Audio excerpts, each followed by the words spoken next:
ಓಂ ಶ್ರೀ ಗುರು ಬಸವಲಿಂಗಾಯ ನಮಃ. ಎಲ್ಲರ ಅಂತರಾತ್ಮಕ್ಕೆ ಶರಣಾರ್ಥಿ ಬಂಧುಗಳೇ, ಇಂದಿನ ಸಂಚಿಕೆಯಲ್ಲಿ ನೋಡಿದಿರಲ್ವಾ, ಇದು ಕುಷ್ಟಗಿ ಫ್ಯಾಮಿಲಿ ಅಂತ ಹೇಳಿದೆ. HM sir Salimath, Lata lawyer ಅಂತೇಳಿ ಅವರ ತಾಯಿ ಕೂಡ ಬಂದಿದ್ರು. ಅವರ ತಂದೆ ತಾಯಿಯನ್ನು 20 ದಿವಸಗಟ್ಟಲೆ ಆಶ್ರಮದಲ್ಲಿ ಬಿಟ್ಟಿದ್ರು. ಅವರ ತಾಯಿಗೆ ಶುಗರ್ ಇತ್ತು, 200-300 ತನಕ ತೋರಿಸ್ತಾ ಇತ್ತು. ಮಾತ್ರೆ ತಗೊಂಡ್ರು ಕೂಡ.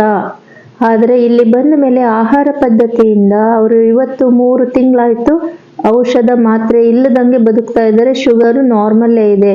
ಯಾವುದರಿಂದ ಅಂತೀರಾ? ಆಹಾರ ಪದ್ಧತಿಯಿಂದ. ಅವರ ಮಗಳು ಕೂಡ ಲಾಯರ್ ಲತಾ ಅವ್ರ ಮಗಳು ಕೂಡ 10 kg ತೂಕ ಕಡಿಮೆ ಮಾಡ್ಕೊಂಡಿದ್ದಾರೆ, ಸ್ಲಿಮ್ ಆಗಿದ್ದಾರೆ. ತುಂಬಾ ವೆಯ್ಟ್ ಇತ್ತು. ಅವರು ಕೂಡ ಆಹಾರ ಪದ್ಧತಿಯನ್ನು ಅಳವಡಿಸ್ಕೊಂಡು ಇವತ್ತು ಕೂಡ ಏನೇ ಕಾಯಿಲೆ ಬಂದ್ರೂ, ಒಂದು ಜ್ವರ, ನೆಗಡಿ, ಶೀತ ಆದ್ರೂ ಹಾಸ್ಪಿಟ್ಲಿಗೆ ಹೋಗ್ದಂಗೆ ಬದುಕ್ತಾ ಇದ್ದಾರೆ. ಆ ಫ್ಯಾಮಿಲಿ ಪೂರ್ತಿಯಾಗಿ ಔಷಧನೇ ಆಹಾರ ಆಗಿದೆ. ಇಂಥ ಕಾಲದಲ್ಲಿ ಇವರು ಇವತ್ತು ಆಹಾರನೇ ಔಷಧ ರೂಪವಾಗಿ ತಗೊಳ್ತಾ ಇದ್ದಾರೆ. ಯಾವುದರಿಂದ ಅಂದ್ರೆ, ಇಲ್ಲಿ ಆಶ್ರಮದಲ್ಲಿ ವಸತಿ ಇದ್ದು ಇಲ್ಲಿನ ಎಲ್ಲ ಆಕ್ಟಿವಿಟಿ ಚಟುವಟಿಕೆಗಳನ್ನ ಮಾಡಿಕೊಂಡು ಆಹಾರ ಪದ್ಧತಿಯನ್ನು ಅಳವಡಿಸ್ಕೊಂಡಿರೋದ್ರಿಂದ, ಜೀವನದ ತಪ್ಪು ಕ್ರಮಗಳನ್ನು ಸರಿ ಮಾಡ್ಕೊಂಡಿದ್ರಿಂದ, ಇಲ್ಲಿ ಆಶ್ರಮದಲ್ಲಿದ್ದಾಗ ಅವರಿಗೆ ಚಿಕಿತ್ಸೆಗಳೆಲ್ಲದೂ ನಡೀತಾ ಇತ್ತು. ಬೆಳಿಗ್ಗೆ ಯೋಗ ಮತ್ತೆ ನ್ಯಾಚುರಲ್ ಟೀಗಳು, ಹಾಗೆ ಟ್ರಕ್ಕಿಂಗ್ ಯೋಗ ಕೂಡ ಮಾಡ್ತೀವಿ. ಇಲ್ಲಿ ಒಂದು ಬಸವ ಬೆಟ್ಟದಲ್ಲಿ ಮೇಲೆ ದೇವಸ್ಥಾನ ಇದೆ, ಶಿವನ ದೇವಸ್ಥಾನ. ಅಲ್ಲಿ ನಾವೇನೇ ಇಚ್ಛೆಗಳನ್ನ ಕೇಳ್ಕೊಂಡ್ರು ಕೂಡ ಈಡೇರುತ್ತೆ ಅನ್ನೋ ಒಂದು ಪ್ರತೀತಿ ಇದೆ. ತುಂಬಾ ಶಕ್ತಿಯುತವಾದ ಸ್ಥಳವಾಗಿದೆ ಇದು. ಹಂಸಭಾವಿ ಅವರು ಕೂಡ ಇಲ್ಲಿ ಬಂದು ಇಚ್ಛೆಯನ್ನ ಮಾಡ್ಕೊಂಡು ಹೋಗಿ ಅಲ್ಲಿ ಅವರು ಕಾರ್ಯಗಳನ್ನ ಶುರು ಮಾಡಿದರೆ ಯಶಸ್ವಿಯಾಗಿದೆ. ಹಾಗೆ ಟ್ರಕ್ಕಿಂಗ್ ಯೋಗ ಆದ್ಮೇಲೆ ಪ್ರಸಾದ ಕೂಡ ಇರ್ತದೆ, ಸಿರಿಧಾನ್ಯದ್ದೇ ಪ್ರಸಾದ ಇರ್ತದೆ.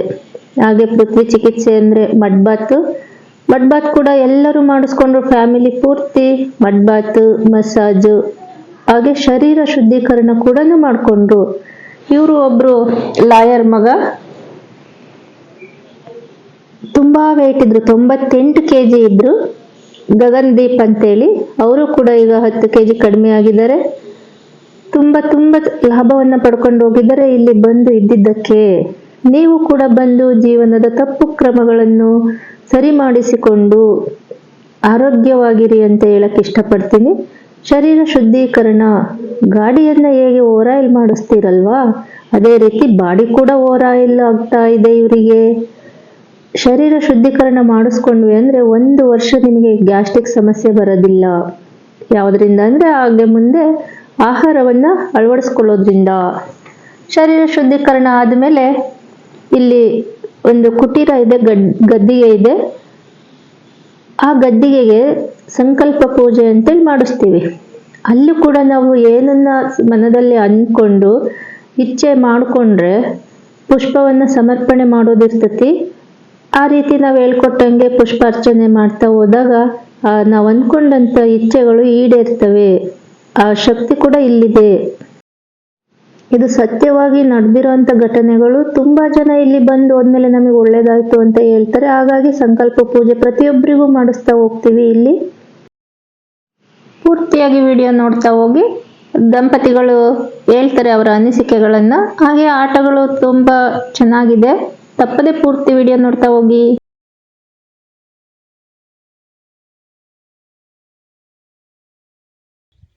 ಸಾಧನಗಳಷ್ಟೇ, ನಮ್ಮ ಮನಸ್ಸನ್ನ ಕೇಂದ್ರೀಕರಿಸಲಿಕ್ಕೆ ಸಾಧನ ಅಂದ್ರೆ ಮನಸ್ಸು ಹತ್ತ ಹೋಗೋದಿಲ್ಲ ಅಂತ. ಯಾವುದು ಬೇಡ, ಉಸಿರಿನ ಪರಿಮಳವಿರಲು ಕುಸುಮದ ಹಂಗೆ ಕತ್ತಯ ಅನ್ನೋದು. ನಮ್ಮ ಉಸಿರನ್ನೇ, ನಮ್ಮ ದೇಹವನ್ನೇ ದೇವಾಲಯವನ್ನು ಮಾಡಿಕೊಳ್ಳುವಂತ ಸಾಧನ ಇಷ್ಟು ನಿಮ್ಮ ಶಿವಯೋಗದಲ್ಲಿ.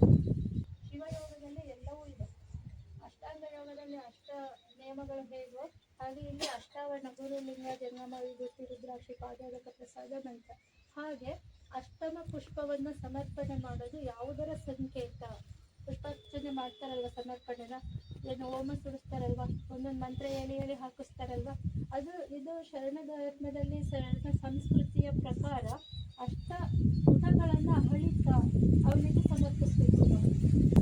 ಪ್ರಥಮ ಪುಷ್ಪ ಅಂದ್ರೆ ಯಾವ ನಮ್ಮ ದುರ್ಗುಣವನ್ನ ಅಳಿದು ಸದ್ಗುಣವನ್ನ ಅಳವಡಿಸ್ಕೊಳ್ಬೇಕು. ಹಾಗೆ ತೃತೀಯ ಪುಷ್ಪ ಅಂದ್ರೆ ಯಾವುದನ್ನ ಬಿಡಬೇಕು ನಾವು, ಅದನ್ನು ನಾವು ಕಳ್ಕೊಳ್ಳುವಂಥದ್ದು. ಅಲ್ಲಿ ಒಂದು ಪುಷ್ಪ ಸಮರ್ಪಣೆ ಮಾಡಿದ್ರೇನೆ ಒಂದು ಗುಣವನ್ನು ನಾವು ತ್ಯಾಗ ಮಾಡ್ತಾ ಇದೀವಿ, ಬಿಡ್ತಾ ಇದೀವಿ ಅದನ್ನ ಅನ್ನೋ ಒಂದು ಸಾಂಕೇತಿಕವಾಗಿ ಚನ್ನಬಸವ ಬಸವಣ್ಣನವರ ಒಂದು ವಚನ ಕೂಡ ಇದೆ. ಅದು ಮೈಲಾರ ಬಸವಲಿಂಗ ಶರಣರ ಗುರುಕುಲ ಟಿವಿಯಲ್ಲಿ ಅಷ್ಟಾಂಗ ಯೋಗದ ಬೇರೆ ಅಷ್ಟಾಂಗ ಯೋಗ ಬದುಕಷ್ಟವಿದೋ ಮಗನೇ ಎಂದಿಷ್ಟ ಲಿಂಗವನ್ನು ಸೃಷ್ಟಿಸಿ ಕರಚಿತ್ತ ಶ್ರೇಷ್ಠ ಶ್ರೀ ಗುರುವೆ ಕೃಪೆಯಾಗು. ಚನ್ನಬಸವಣ್ಣನವರ ವಚನ ಹೇಳ್ತಾ ಹೋದಂಗೆ ಒಂದೊಂದು ಪುಷ್ಪವನ್ನು ಸಮರ್ಪಣೆ ಮಾಡ್ತಾ ಹೋಗ್ತಾರೆ. ಒಂದೊಂದನ್ನು ಹೇಳಿದ್ಮೇಲೆ ಓಂ ಶ್ರೀ ಗುರು ಬಸವಲಿಂಗಾಯ ನಮಃ ಅಂತ ಹೇಳ್ಬೇಕು. ಆಮೇಲೆ ಹೂವೆಲ್ಲ ಕೈಯಲ್ಲಿ ಇಟ್ಕೊಂಡು ನಿಮ್ಮ ಒಂದು ಇಚ್ಛೆಗಳು ಏನಿರುತ್ತೋ ಅದನ್ನು ನೀವು ಸಂಕಲ್ಪ ಅಂತ ಹೇಳ್ತಾರೆ, ಇಚ್ಛೆ ಅಂತ ಹೇಳ್ತಾರೆ, ಅದನ್ನು ಮಾಡ್ಕೋಬೇಕು. ಒಳ್ಳೆಯದು. ನಿರ್ಮಲವಾದ ಮನಸ್ಸಿನಿಂದ ನಾವು ಮಾಡಿಕೊಂಡಾಗ ಅವನಿಗೆ ಬೇಗ ರೀಚ್ ಆಗುತ್ತೆ. ಅದು ನಮ್ಗೆ ಇಷ್ಟೇ ಸಮಯಕ್ಕೆ ಹಿಂಗೆ ಆಗಬೇಕು ಒಳ್ಳೆಯದು ಅಂದಾಗ ಆ ಸಮಯದೊಳಗೆ ಆಗುತ್ತೆ. ನಾವು ಅಬ್ಸರ್ವ್ ಮಾಡಬೇಕು. ಯಥಾ ಬ್ರಹ್ಮಾಂಡ ತಥಾ ಪಿಂಡಾಂಡ ಅನ್ನೋ ಹಾಗೆ ಆ ಪರಮಾತ್ಮನ ಜೊತೆ ಒಂದಾಗಬೇಕು. ಸತ್ಯ ಜ್ಞಾನವನ್ನ ತಿಳ್ಕೋಬೇಕು. ಸತ್ಯ ಜ್ಞಾನ ತಿಳಿತಂದ್ರೆ ಒಂದು ಸಮಾನ ನೆಲೆ ಬರ್ತದೆ. ಸಮಾನ ಮನಸ್ಸು ಬಂತಂದ್ರೆ ಏರು ಇಲ್ಲ, ಇಳಿತನೂ ಇಲ್ಲ, ಕೇಡು ಇಲ್ಲ, ಒಳಿತು ಇಲ್ಲ. ಒಂದು ಸಮಾನ ಸ್ಥಿತಿಯಲ್ಲಿ, ಒಂದೇ ಸ್ಥಿತಿಯಲ್ಲಿರುವಂಥದ್ದು. ನಮ್ಮ ಜೊತೆ ನಾವು ಎಷ್ಟಿರ್ತೀವೋ ಅಷ್ಟು ಅಲ್ಲಿ ಹತ್ರ ಆಗ್ತೀವಿ. ಲೌಕಿಕದಿಂದ ಡಿಟ್ಯಾಚ್ ಆಗ್ತೀವಿ, ಆಂತರಿಕವಾಗಿ ಪರಮಾತ್ಮನ ಕಡೆ ಅಟ್ಯಾಚ್ ಆಗ್ತೀವಿ. ಅದಕ್ಕೆ ಜಗದೊಡೆಯ ನೀ ನನ್ನೊಡನೆ ಇರಲು ಜಗವೇ ಎದುರಾಗಿ ಬಲವೇನು ಬಲವೇನು, ಜಗದೊಡೆಯ ನೀ ನನ್ನೊಡನೆ ಇರದಿರಲು ಜಗವೇ ಜೊತೆಗಿರಲು ಸುಖವೇನು. ಏನು ಬಂದರೂ ನಾವು ಭಗವಂತ ನಮ್ಮ ಜೊತೆ ಇದನ್ನು ಪರಮಾತ್ಮ ಅಂದರೆ ಎದುರಿಸ್ಬೋದು. ವಿಶ್ವಾತೀತ ಶಕ್ತಿಯ ಜೊತೆ ನಾವು ಕನೆಕ್ಟ್ ಆಗೋದಷ್ಟೇ ಇದು ಪೂಜೆ, ಇದು ಸಾಂಕೇತಿಕ. ಆದರೆ ಅದರ ಮಹತ್ವವನ್ನು ತಿಳ್ಕೊಂಡು ಮಾಡಿದ್ರೆ ಮಾತ್ರ ಲಾಭ ಸಿಗುತ್ತೆ.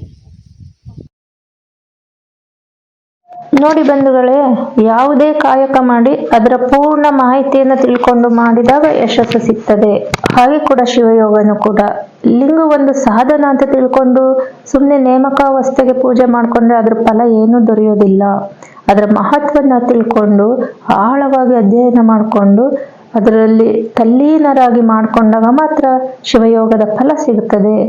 ಇಲ್ಲಿ ಸಂಕಲ್ಪ ಪೂಜೆ ಅಂದರೆ ಒಂದೊಂದು ಗುಣಗಳನ್ನು ಅಳಿತಾ ಸಮರ್ಪಿಸಬೇಕು ಅಂತ ಚನ್ನಬಸವಣ್ಣವರ ವಚನದಲ್ಲಿ ಇದೆ. ಅದನ್ನು ಹೇಳ್ಕೊಡ್ತಾ ಎಲ್ಲರ ದುರ್ಗುಣಗಳನ್ನು ಆ ಪರಮಾತ್ಮನಿಗೆ ಸಮರ್ಪಿಸುವುದು, ಶರಣಾಗತಿ ಆಗುವುದು. ಅದೇ ಶರಣಸತಿ ಲಿಂಗಪತಿ. ಆ ರೀತಿ ನಾವು ಮಾಡಿಕೊಂಡಾಗ ಮಾತ್ರ ನಮಗೆ ಇಲ್ಲಿ ಎಲ್ಲ ಬ್ರಹ್ಮಾಂಡದ ಸತ್ಯ ಗೊತ್ತಾಗ್ತದೆ. ಆಧ್ಯಾತ್ಮ ಅಂದರೆ ನಮ್ಮ ಈ ಚೈತನ್ಯವನ್ನು ಅವಲೋಕಿಸಿಕೊಳ್ಳೋದು ಅಧ್ಯಾತ್ಮ. ಅದೇ ಯಥಾ ಬ್ರಹ್ಮಾಂಡ ತಥಾ ಪಿಂಡಾಂಡ. ಅಧ್ಯಾತ್ಮ ನಮ್ಮ ಚೈತನ್ಯವನ್ನು ಅವಲೋಕಿಸಿಕೊಂಡಾಗ ಆ ಬ್ರಹ್ಮಾಂಡದ ಸತ್ಯ ಅರಿವಾಗ್ತದೆ, ಗೋಚರವಾಗ್ತದೆ. ಬಸವಣ್ಣವ್ರು ಮಾಡಿದ್ದು ಕೂಡ ಅದೇ. ಅವರ ತನ್ನ ಪಿಂಡಾಂಡವನ್ನು ಅಧ್ಯಯನ ಮಾಡಿಕೊಂಡ್ರು, ಬ್ರಹ್ಮಾಂಡದ ಸತ್ಯ ಗೋಚರವಾಯಿತು. ಹಾಗಾಗಿ ನಾವು ಕೂಡ ಅಧ್ಯಾತ್ಮದ ಕಡೆ ಅಂದರೆ ನಮ್ಮ ಜೊತೆ ನಾವು ಇರಬೇಕು ಹೆಚ್ಚಾಗಿ. ಈ ರೀತಿ ಮಾಡ್ಕೊಳ್ಳೋದ್ರಿಂದ ನಮ್ಮ ಜೀವನದ ತಪ್ಪು ಸರಿಗಳು ಗೊತ್ತಾಗ್ತಾ ಹೋಗ್ತದೆ. ನಾವು ಕೂಡ ಅದನ್ನು ಟ್ರೈ ಮಾಡಬೇಕು. ಅಧ್ಯಾತ್ಮ ಆನಂದ ಆರೋಗ್ಯದ ಮಾಹಿತಿ ತಿಳ್ಕೋಬೇಕು ಅಂದರೆ ಒಮ್ಮೆ ಭೇಟಿ ಕೊಡಿ ಶ್ರೀ ಬಸವ ಯೋಗಾಶ್ರಮ ಬಸವ ಬೆಟ್ಟಕ್ಕೆ. ಲಿಕ್ವಿಡ್ ಆಹಾರ ಮಾಡ್ಕೊಂಡು ತಿನ್ಬೇಕು. ಬಾಯಲ್ಲಿ 1-1.5 ತಾಸು ನೀರು ಕುಡಿಯೋ ಆಗಿಲ್ಲ. ಕುಡಿಬೇಕಂದಾಗ ಹೇಳ್ಬೇಕು, 1 ಟೀ ಗ್ಲಾಸ್ ಅಷ್ಟೇ ಕುಡಿಬೇಕು, ಬಿಸಿ ನೀರು ಕುಡಿಬೇಕು. ಅದು ಮಾಡಿಬಿಟ್ಟು 1.5 ತಾಸು ರೆಸ್ಟ್ ಮಾಡಬೇಕು. ಆಮೇಲೆ ಚಿಂತನೆ ಮಂಥನ ಮಾಡೋಣ, ಮುಂದಿನ ಆಹಾರ ಪದ್ಧತಿ ಕಲಿಸ್ಕೊಳ್ಳಿ. ಎಲ್ಲ ಟಿಪ್ಸ್ಗಳನ್ನು ವಿಡಿಯೋದಲ್ಲೇ ಹೇಳಕ್ಕಾಗಲ್ಲ. ಹಾಗಾಗಿ ನೇರವಾಗಿ ಭೇಟಿ ಕೊಡಿ. ನೀವು ಆರೋಗ್ಯವಂತರಾಗಿ ಮುಂದೆ ಅನಿಸಿಕೆಗಳನ್ನು ಹೇಳ್ತಾ ಹೋಗ್ತಾರೆ ಕೇಳಿ.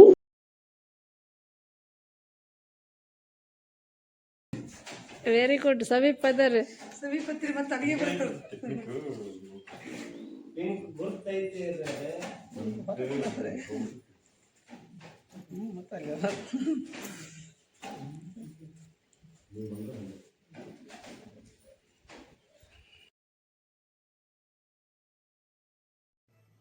ನನ್ನ ಹೆಸರು ಶಶಿಕಲಾ.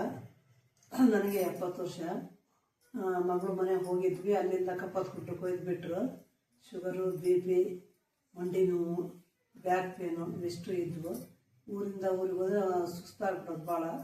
2 ದಿವಸ ಹೇಳ್ತಿರ್ಲಿಲ್ಲ, ಸುಸ್ತೇನಿಲ್ಲ. ಅಲ್ಲಿ ಉಪವಾಸ ಮಾಡಿಸಿದ್ರು. ಗಣಪತಿ ಹಬ್ಬದಿಂದ ಒಂದು 24-25 ದಿವಸ ಮಾಡಿಸಿದ್ರು. ಈ ಮಜ್ಜಿಗೆ ಮತ್ತು ಜೇನುತುಪ್ಪ ಎಲ್ಲ ಹಿಂಗೆ ಕೊಡ್ತಿದ್ರು. ಅವೆಲ್ಲ ಕುಡಿದ್ರೆ ಶುಗರು, BP ಎಲ್ಲ ನಾರ್ಮಲಿ ಬಂದವು. ಮುಂಚೆ 300-350 ಹಿಂಗಿರೋದು. ಈಗ 120 130 ಬಂದೈತಿ. ಎಲ್ಲ ನಾರ್ಮಲ್ ಆಗೈತಿ. ಈಗ ಆರಾಮಾಗೈತಿ. ಎಲ್ಲ ಮಂಡಿ ನೋವು ಆರಾಮಾಗೈತಿ. ನಮ್ಮ ಸಂತೂರು ಸಾಗರ. ನಾವು ನನ್ನ ಮನೆಯಿಂದ ಕುಷ್ಟಿಗೆ ಹೋಗಿದ್ದೆ.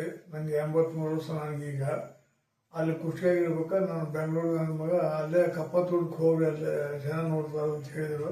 ಅವು ನನ್ನ ಮಗಳಿಗೆ ಹೇಳಿದೆ. ಮಗಳು ಒತ್ತಾಯ ಮಾಡಿ ಕರ್ಕೊಂಡು ಹೋದ್ರು. ಅಲ್ಲಿಗೆ ಗಣಪತಿ ಹಬ್ಬದ ದಿವಸ ಹೋಗಿದ್ವಿ. ಅಲ್ಲೇ ನನಗೂ 5 ದಿವಸ ಉಪವಾಸ ಮಾಡಿಸಿದ್ರು. ಉಪವಾಸ ಮಾಡಿಸ್ಮೇಲೆ ಮಸೇಜು ಎಲ್ಲ ಮಾಡಿದರು. ಮಾಡಿದ್ಮೇಲೆ ನನಗೆ ಸ್ವಲ್ಪ ಕಮ್ಮಿ ಆಯಿತು. ನನಗೆ ದಿನಕ್ಕೆ 1-2 ಗ್ಯಾಸ್ಟ್ರಿಕ್ ಮಾತ್ರೆ ಅಂತ ಇದ್ದೆ. ಈಗ 1 ಗ್ಯಾಸ್ಟ್ರಿಕ್ ಮಾತ್ರೆ ಅಂತ ಇಲ್ಲ. ಆಮೇಲೆ ನಮಗೆ ಕಾಬು ಟೀ ಬಿಟ್ಬಿಟ್ರಿ ಅಂತ ಹೇಳಿದ್ರು. ಟೀ ಬಿಟ್ಟು ಅದು ಬಿಟ್ಬಿಟ್ಟೆ. ಈಗ ಬೆಳಗ್ಗೆ ಒಂದು ಊಟ, ಮಧ್ಯಾಹ್ನ ಒಂದು ಊಟ ಮಾಡಿದ್ರು. ರಾತ್ರಿ ಊಟ ಬಿಟ್ಬಿಟ್ಟೆ. ಗ್ಯಾಸ್ಟ್ರಿಕ್ ಕಂಪ್ಲೀಟ್ ಹೋಗೈತೆ ನನಗೆ. ಒಂದು ಮಾತ್ರೆ ನುಂಗ್ತಾ ಇಲ್ಲ. ಇದು ನನಗೆ ಖುಷಿಯಾಗೈತಿ.